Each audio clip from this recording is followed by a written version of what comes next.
Pois é, porque o pacote, de fato, já foi desidratado, mas desidratado pelos próprios parlamentares, coisa que o ministro da Fazenda já havia alertado lá no início da semana, quando se reuniu com Lula. Agora, Amadeu, a gente está esperando essa sessão abrir, não tem consenso, se não abriu é porque realmente não tem consenso, para primeiro eles votarem a proposta de emenda à Constituição e depois votar o projeto de lei que altera as regras do benefício de prestação continuada e Bolsa Família, porque a resistência, como eu havia falado ontem, inclusive de parlamentares do próprio PT, contra as mudanças do BPC, porque tem um custo político e ninguém quer se desgastar. E a proposta de emenda à Constituição foi bastante desidratada. O parecer do relator Moses Rodrigues foi apresentado ontem já à noite e com mudanças significativas. Aquela trava dos super salários, por exemplo, ela praticamente não vai existir.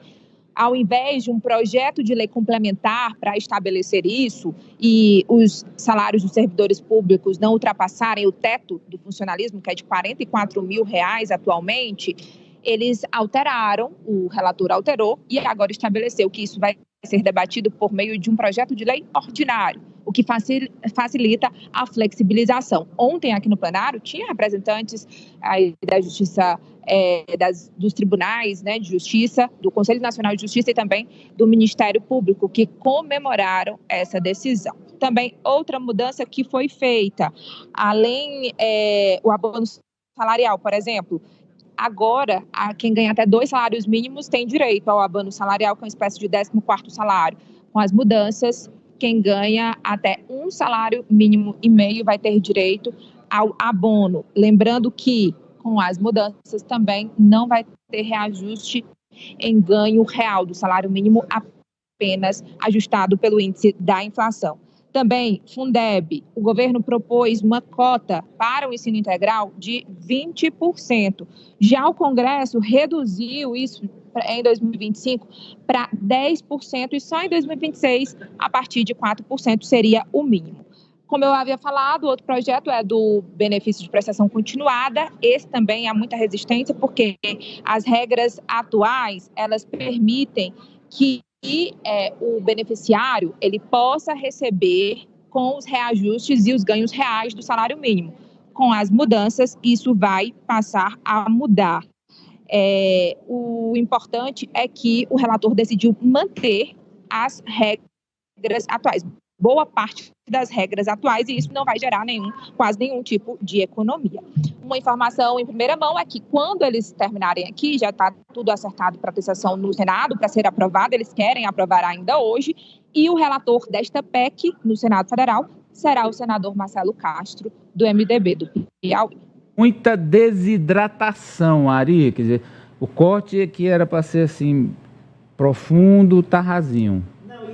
Seguinte, quando o ministro Fernando Haddad apresentou esse pacote de corte de gastos, tanto o mercado quanto os deputados da oposição disseram o seguinte: olha, o pacote tem uma contradição ali incontornável.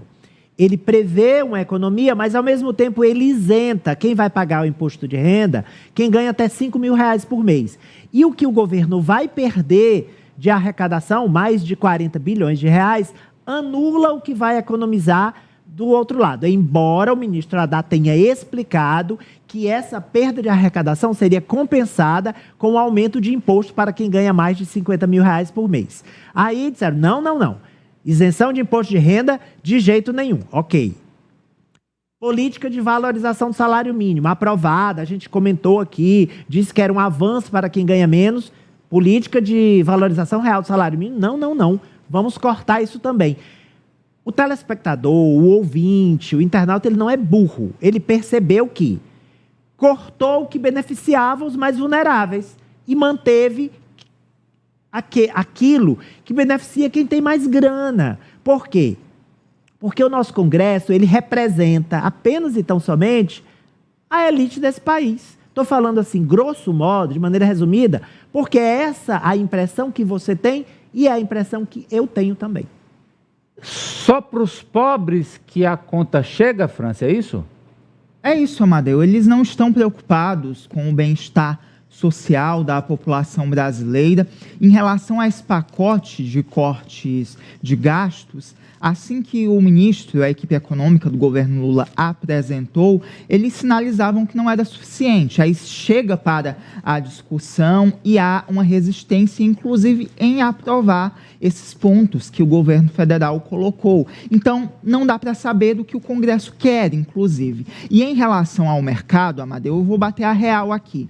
Por mais que o governo tenha errado e muito na demora em apresentar o corte de gastos, do modo como anunciou, a verdade é que uma parte significativa do mercado queria ver o presidente Lula em um caixão, porque quando vinham informações desencontradas sobre a saúde dele, o dólar estava ali em queda, a bolsa estava subindo. Assim que vieram as notícias positivas de alta do presidente Lula, agora também do retorno dele para Brasília, o que se tem é uma especulação com uma alta recorde do dólar. Então, o que o mercado queria era o presidente Lula morto, porque sabe, se ele concorrer à reeleição, muito dificilmente ele vai perder, Amadeu.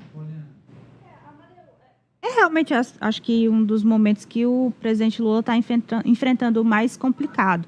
Mas eu concordo com o professor Marco Antônio Villa quando ele diz que essa relação está errada dos dois lados, que há tanto essa sanha do Congresso, há essa especulação do mercado, mas também há muitos erros dentro do governo, nessa equipe de articulação. Então, assim, não adianta só o governo imaginar que vai conseguir corrigir o outro lado. Ele tem que olhar primeiro para o próprio umbigo, ver o que está fazendo de errado, ver o que ele pode melhorar.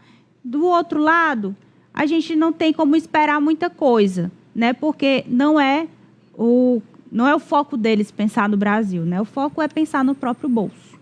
E aí nós temos brigas ferrenhas lá, eu acompanhei algumas, no Congresso, professor Villa, da esquerda e a extrema-direita, sobre BPC. Agora todo mundo é defensor do BPC, professor.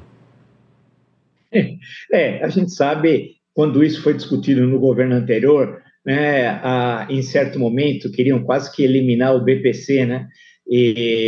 Então, é a questão da memória mesmo. Nós somos um país, infelizmente, desmemoriado. E, por outro lado, tem os oportunistas, né, que fazem de tudo para solapar quando tem bons resultados econômicos.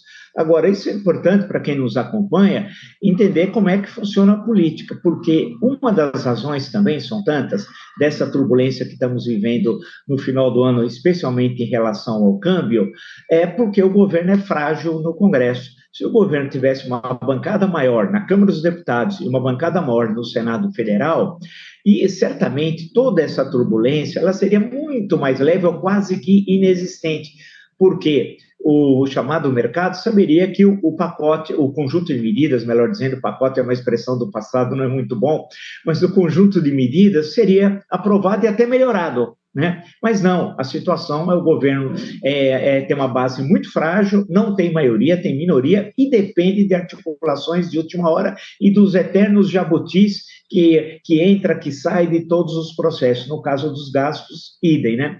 Então, vamos pensar em 2026. São 2/3 do Senado que vai ser renovado, 2/3, né? E toda a Câmara dos Deputados, né? De tudo isso que o senhor falou, né, professor? Depende também do